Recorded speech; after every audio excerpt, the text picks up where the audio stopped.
धन्यवाद speaker sir, आपने मुझे बोलने का मौका दिया है आज। सर वैसे तो जो जुलाना विधानसभा है बहुत पिछड़ा हुआ क्षेत्र है और समस्याएं बहुत ज़्यादा है, टाइम बहुत कम है, लेकिन जो मेन समस्याएं कुछ हैं जो मैं आपके सामने रखना चाहती हूँ।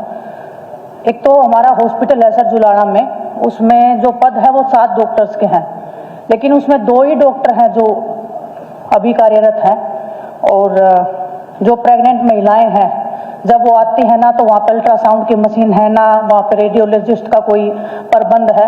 बहुत बार महिलाओं ने भी मेरे को शिकायत की है कि जब भी प्रेगनेंसी में उनको जाना पड़ता है, कई बार तो बिना डॉक्टर्स के भी वहाँ हॉस्पिटल में डिलीवरी करनी पड़ती है, क्योंकि वो ड्यू डेट उनका पास होता है और इमरजेंसी में जब जाते हैं।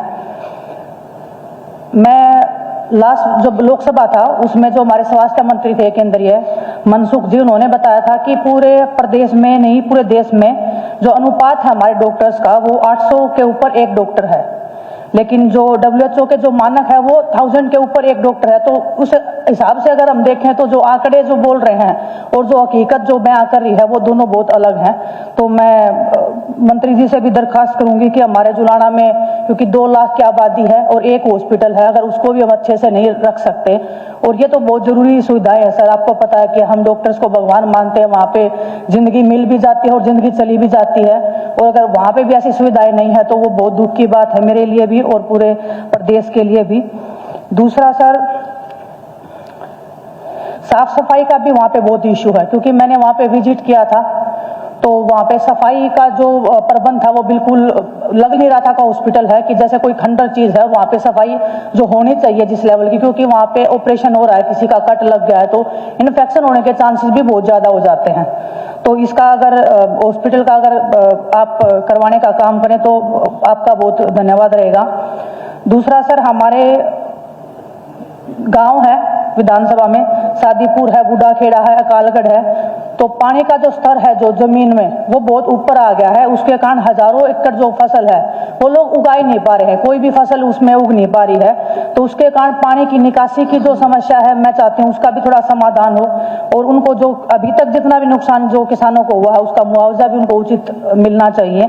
और ये सर, ये सिर्फ 3 गाँव के जो मैंने नाम लिए हैं वो सिर्फ 3 गाँव नहीं है, बहुत सारे, क्योंकि हमारा कृषि क्षेत्र है बहुत ज्यादा, जींद का जो पूरा क्षेत्र है, और उसमें पानी की समस्या, पीने की भी बहुत ज्यादा समस्या है और पानी के निकासी की भी समस्या है, और चाहे वो खेतों में है चाहे गांव में जो निकासी का पानी है उसकी भी समस्या है। तो उसके लिए भी मैं चाहती हूँ कि मंत्री जी इस पे थोड़ा ध्यान दें, और विशेषकर जुलाना पे ज्यादा ध्यान दें, क्योंकि इतना पिछड़ा हुआ क्षेत्र है। कई बार तो मेरे को भी दुख होता है कि ये पूरे प्रदेश में हमारा ऐसा क्षेत्र इतना पीछे क्यों रह गया है, जबकि अगर राजनीतिक तौर पर भी देखें, अगर हम बोलते हैं कि जो जींद है वो पूरे हरियाणा का दिल है, और वो दिल इतना बेकार तरीके से अगर वो सांस ले रहा है, वो धड़क भी नहीं पा रहा सही से, तो वो प्रदेश के लिए बिल्कुल अच्छी बात नहीं है।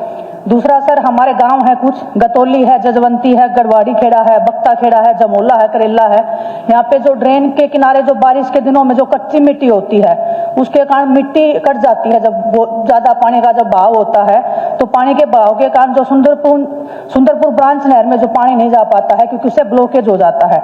तो मैं चाहती हूँ कि सर जो बरसात का जो पानी का है उसकी निकासी के लिए ड्रेन बनाने का काम किया जाए, ताकि वो सुंदर जो ब्रांच है, नहर है, उसमें पहुंचाने का काम अच्छे से हो। और ड्रेन को अगर पक्का करेंगे तो तभी ये प्रबंध हो सकता है। तो मंत्री जी सब यहाँ पे बैठे हैं आप लोग, मैं चाहती हूँ कि जितने भी मुद्दे मैं बोलूँ उनके ऊपर कम से कम कार्रवाई होनी चाहिए, लोगों को मिलना चाहिए जो हम विधायकगण जितने भी आवाज उठा रहे हैं। सर, एक बहुत ही जरूरी आपके सामने मैं मुद्दा रखना चाहती हूँ। मैं जुलाना में थी सर, वहाँ पे एक सड़क बन रही थी और वो सड़क ब्लॉक्स की बन रही थी। मैंने वहाँ पे गई सर, लोगों ने शिकायत की कि यहाँ पे भ्रष्टाचार का काम हो रहा है। मैं वहाँ गई, मैंने वहाँ पे जाके चेक किया, मैंने तुरंत जितने भी अधिकारी थे सबको वहाँ पे बुलाया, तो अधिकारी आए वहाँ पे, और जब मैंने चेक किया सर, उसका जो रोड़ा होता है जो मसाला डालते हैं वो 8 इंच का था पेपर में। मैंने पेपर मंगाया उन्होंने बोला कि जी जो नॉर्मल इसका एस्टिमेट है वो 6 तक आ जाएगा सब जगह पे, लेकिन सर चेक करने के बाद में पता चला कि वो 2.5 इंच रोड़ा पूरी जगह पे मिला हुआ था। मैंने सभी अधिकारियों को दिखाया सर, मेरे पास फोटो भी हैं, वीडियोज भी हैं, सब चीजें हैं। अगर मंत्री जी चाहेंगे तो मैं सबके सामने वो रखने का काम करूंगी। इसके ऊपर सर अभी तक कोई कार्रवाई नहीं हुई है इस भ्रष्टाचार पे। और लिखित में सब दे दीजिए सर, लिखित में मैंने मंत्री जी को भी ऑलरेडी भेज दिया है। मैंने मुख्यमंत्री जी को भी, जब ये बजट स्तर पे चर्चा हो रही थी तब भी मैंने अधिकारियों को ये चीज सौंपी थी। ठीक है, लिखित में दे दीजिए सर बस इसके ऊपर मैं इतना चाहती हूँ कि मंत्री जी कार्रवाई तो करें। धन्यवाद अध्यक्ष जी।